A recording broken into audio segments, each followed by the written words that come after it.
नमस्कार दोस्तों, मैं दीपक चारा और आज हम बात करेंगे एक्सरसाइज 3.2 10th क्लास का linear equation in two variables यानी कि दो चर वाले रैखिक समीकरणों के बारे में।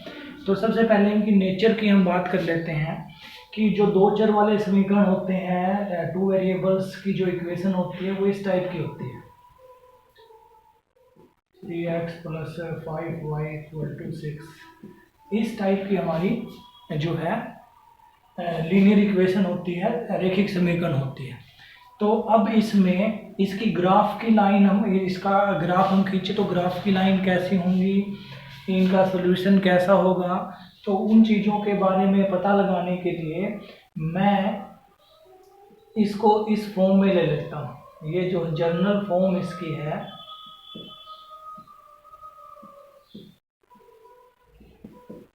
b2y = C2, ये जनरल फॉर्म है। यहाँ पे a1 की वैल्यू 2 है और b1 की वैल्यू 3 है और c1 की वैल्यू 4 है। तो अब इस a1 a2 b1 b2 और c1 c2 से हम आइडिया लगाएंगे। तो इसके लिए तीन रूल है हमारे। पहला रूल है कि a1/a2 निकालें और वो इक्वल ना आए b1/b2 के। यहाँ से हमने a1/a2 की वैल्यू निकाली। देखिए a1/a2 की वैल्यू कितनी होगी, 2/3। तो और b1/b2 की वैल्यू कितनी होगी, 3/5। ये 2/3 और ये 3/5, ये दोनों इक्वल नहीं है। तो इस टाइप के केस में क्या होगा, जब इसका हम ग्राफ खींचेंगे तो इसकी जो लाइन होंगी वो इंटरसेक्टिंग लाइनें होंगी, इंटरसेक्टिंग लाइंस। ग्राफ की जो लाइन होंगी वो प्रतिच्छेदी रेखाएं होंगी, हिंदी में प्रतिच्छेदी रेखाएं। जब हम ये बात करें कि ये कंसिस्टेंट होगा या इनकंसिस्टेंट, तो इस कंडीशन में कंसिस्टेंट होगा, हिंदी में बोलेंगे इसको संगत हल। तीसरा, इसका जो सॉल्यूशन होगा वो वन सॉल्यूशन होगा, यूनिक सॉल्यूशन होगा, अद्वितीय हल जिसको हम बोलते हैं यूनिक सॉल्यूशन, हिंदी में अद्वितीय हल। जरूरी नहीं है कि ये दोनों बराबर ना हो सकता है ये दोनों बराबर हों। दूसरी कंडीशन ये है, किसी समय ये भी हो सकता है कि a1/a2 तो b1/b2 के इक्वल हो लेकिन तीसरा बराबर ना हो। तो उस केस में क्या होगा, उस केस में होगा उसकी ग्राफ की जो लाइन होंगी वो पैरेलल लाइन होंगी, पैरेलल लाइंस, और इसको हम हिंदी में बोलते हैं समानांतर रेखाएं। दूसरा, इसका जो हल होगा ये जो है इनकंसिस्टेंट होगा, इनकंसिस्टेंट, असंगत हल। तीसरा, इसका जो सॉल्यूशन होगा उसका नो सॉल्यूशन होगा, कोई हल नहीं, कोई हल नहीं होगा इसका। और तीसरी कंडीशन ये हो सकती है कि ये तीनों बराबर आए, तो उस केस में क्या होगा, अगर ये तीनों बराबर हैं तो ये जो इसकी ग्राफ की लाइन होगी वो एक ही होगी,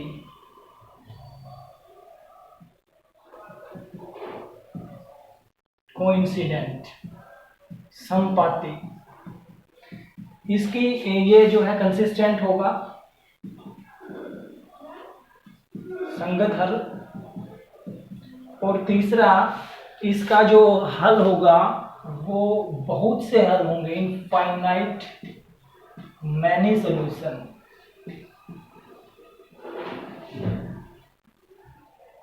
अपरिमित रूप से अनेक हल होंगे इसके। यानी कि ये तीन कंडीशन है हमारे पास। ग्राफ की लाइनें कैसी होंगी वो डिपेंड करेगा। कंसिस्टेंट, दो जगह कंसिस्टेंट है जब हमारे बहुत से सॉल्यूशन है, और जब हमारा एक हल है, एक सॉल्यूशन है तो कंसिस्टेंट, नहीं तो इनकंसिस्टेंट। और इनकंसिस्टेंट का मतलब होगा उसका कोई हल हम नहीं निकाल सकते, नो सॉल्यूशन। और वो कंडीशन होगी a1/a2 = b1/b2 is not equal to c1/c2। C2। तो इन चीज़ों का प्रयोग करते हुए हम एक्सरसाइज के सम देखते हैं। एक्सरसाइज में से जो है एक्सरसाइज 3.2 का सेकंड सम है। On the comparing of the ratio A1 A2, find representing lines of the pairs are parallel or coincident और intersecting। यानी कि दूसरे सम में हमें बताना है कि पेयर दिए हुए हैं, इनमें से उनकी जो ग्राफ की लाइनें होंगी वो इंटरसेक्टिंग होंगी, पैरेलल होंगी या कोइंसिडेंट होंगी। तो एक्सरसाइज का एक सम हम लें। सेकंड सम का फर्स्ट पार्ट है 5x - 4y + 8 = 0 and 7x + 6y - 9 = 0। तो यहाँ पे a1 और a2 x का जो कोफिशिएंट है वो a1/a2 होता है। तो a1/a2 मैं देख सकता हूँ यहाँ पे 5/7 है। फिर मैंने b1/b2 निकाल लिया।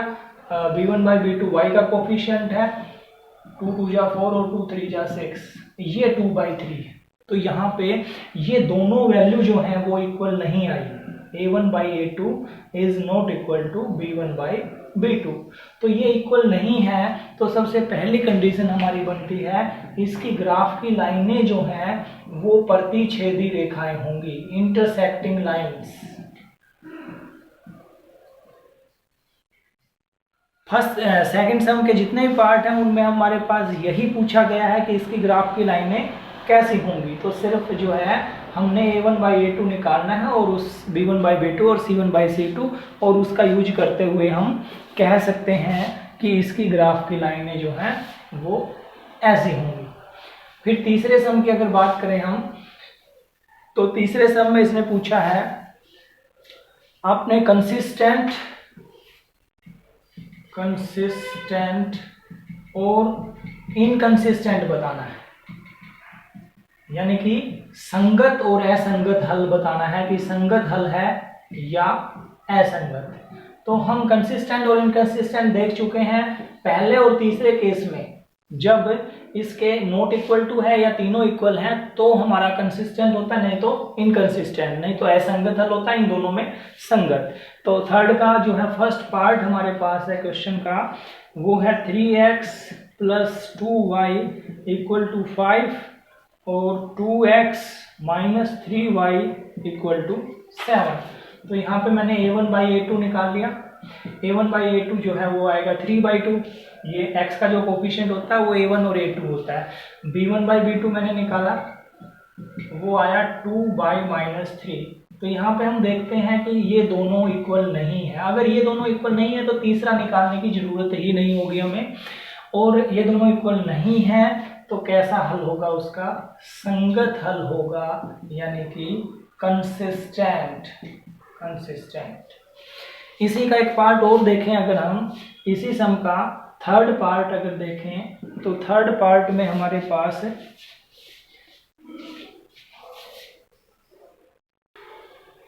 थर्ड पार्ट में ये दिया हुआ है 3/2x + 5/3y = 7 और 9x - 10y = 14। तो सबसे पहले हम a1/a2 निकालेंगे। a1/a2 x का कोफिशिएंट होगा, ये है 3/2 और y में इसको 9/1 लिख लिया। और हमें पता कि y के y में अगर टर्म्स हैं तो नीचे वाली जो टर्म है उसको उल्टा कर लेते हैं हम, और वो उल्टा होगा 1/9, 3 3 जा 9, तो ये होगा 1/6। फिर मैं निकालता हूँ b1/b2। b1 जो है हमारा वो 5/3 और b2 है हमारा -10, इसको y में 1 लिखा, ये हो गया 5/3 और ये हो गया 1/10, 5 2 जा 10, ये -1/6। दोनों में थोड़ा सा डिफरेंस है, ये प्लस का है ये माइनस का है, लेकिन जो है ये दोनों इक्वल नहीं है।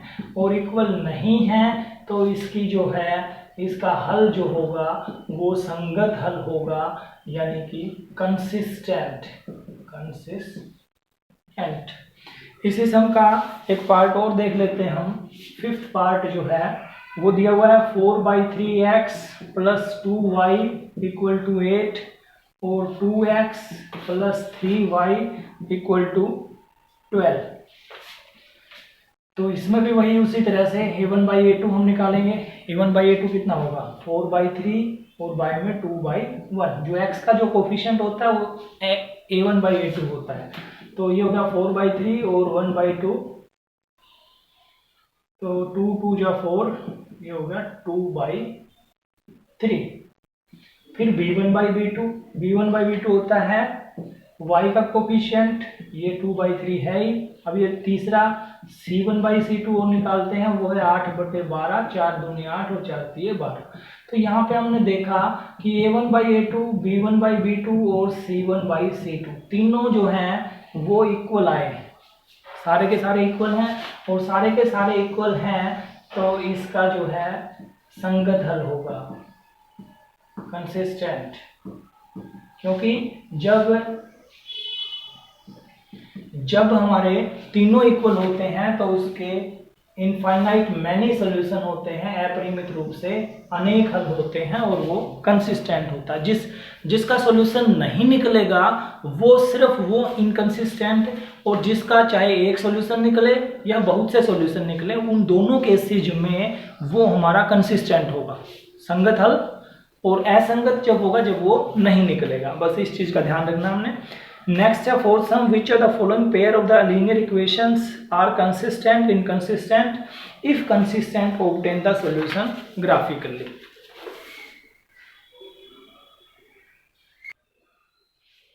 नेक्स्ट फोर्थ सम एक्सरसाइज का कि पहले तो हमने इनकी वो चेक करनी है कि कंसिस्टेंट है या इनकंसिस्टेंट, संगत हल है या असंगत हल है। और अगर संगत हल है, अगर कंसिस्टेंट हैं, तो उसको सोल्व करना है ग्राफिकली, और ग्राफ से हमने सोल्व करना है, ये ध्यान रखेंगे। तो सबसे पहले तो मैं इसका a1/a2 निकालता हूँ। a1/a2 जो होगा x का कोफिशिएंट होगा, x के साथ में 1/2, इसमें 1 है इसमें 2 है, तो कितना हो गया 1/2। फिर मैंने b1/b2 निकाला इसमें। अब b1/b2 y का कोफिशिएंट है, y का जो गुणांक है वो भी 1/2 है।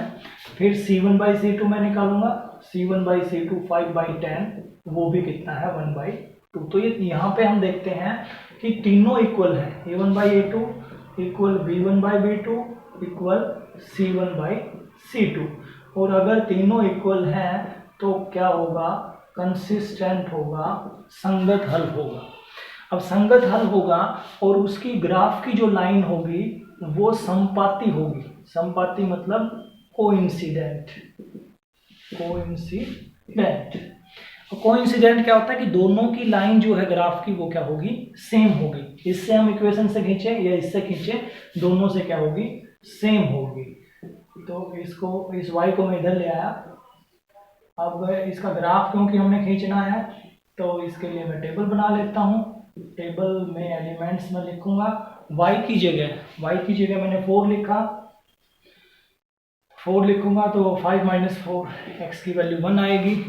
3 लिखूंगा तो ये कितनी आएगी, 2 आएगी। तो इसका ग्राफ हम खींच देते हैं। ये हमारा y एक्सिस और ये हमारा x एक्सिस। अब इसमें जो पॉइंट्स हैं वो लेंगे हम 1 2 3 4, 1 2 3 4। ये x एक्सिस की प्लस की वैल्यू होती है, ये y एक्सिस की प्लस की वैल्यू, ये x एक्सिस की माइनस की वैल्यू, ये y एक्सिस की माइनस की वैल्यू है। बीच में यहाँ पे 0 होता है। तो ये पॉइंट्स हमने लिए। अब x की वैल्यू 1 और y की वैल्यू 4, 1 और 4, इधर से 1 के सामने, इधर से 4 के सामने। दूसरा है 2 और 3, x की वैल्यू 2 और y की वैल्यू 3। तो इन दोनों को मिलाते हुए स्केल से स्ट्रेट लाइन हम खींच देंगे। और क्योंकि समपाती है, कोइंसिडेंट है, तो एक ही लाइन आएगी, सेम, दोनों के लिए सेम लाइन आएगी। फिर हम नेक्स्ट सेकंड पार्ट की अगर बात करें तो सेकंड पार्ट में हमने a1/a2 देखा। a1/a2 हमारा है 1/3, b1/b2 y का जो कोफिशिएंट है वो है -1 और दूसरे में है -3, ये भी सेम है। फिर तीसरा c1/c2 है 8/16, वो हो गया 1/2। तो यहाँ पे हम देखते हैं कि पहले दोनों तो बराबर हैं, लेकिन तीसरा c1/c2 इक्वल नहीं है, क्योंकि ये 1/3, ये 1/3 और ये 1/2। और अगर ऐसा है तो वो क्या होता है, इनकंसिस्टेंट, असंगत हल जिसको हम बोलते हैं, असंगत हल है और असंगत हल है तो उसको हम जो है फाइंड नहीं कर सकते। फिर तीसरे पार्ट की हम बात करें, तीसरे पार्ट में हमारे पास है a1/a2 मैंने देखा पहले तो a1/a2 है 2/4 1/2, b1/b2 फिर मैंने चेक किया वो है 1 और ये है -2, ये दोनों इक्वल नहीं आए, a1/a2 इक्वल नहीं आया b1/b2 के, और अगर ये दोनों इक्वल नहीं है तो वो क्या होगा, कंसिस्टेंट, संगत हल, और संगत हल अगर है तो उसको हम फाइंड कर सकते हैं। फाइंड करने के लिए हमें दोनों की टेबल बनानी पड़ेगी। तो पहली इक्वेशन के लिए टेबल हम बना लेते हैं, y को यहीं पर रखेंगे, इन दोनों को इधर ले आए तो 6 इधर आने के बाद प्लस का हो गया, फिर 2x इधर आया तो वो माइनस का हो गया, y = 6 - 2x। इसके लिए मैंने टेबल बनाई, x की जगह मैंने 2 लिखा तो y की वैल्यू देखिए कितनी आएगी, 6 - 2 × 2, 2 2 जा 4 और 6 - 4 कितना आएगा, 2। अगर मैं x की जगह 1 लिखता हूँ तो 6 - 2 ये वैल्यू आएगी 4, तो ये टेबल बन गई। फिर हम दूसरी इक्वेशन के लिए टेबल बनाते हैं। दूसरी इक्वेशन है हमारी 4x - 2y = 4। देखिए इसको छोटा करने के लिए 2 से डिवाइड कर लीजिए तो ये होगा 2x - y = 2, दोनों साइड 2 से मैंने भाग कर दिया, y को इधर ले आएंगे और 2 को इधर ले आएंगे तो ये होगा 2x - 2 = y। अब इसकी टेबल बनाना आसान है, बना दीजिए टेबल, ये x की वैल्यू और ये y की वैल्यू।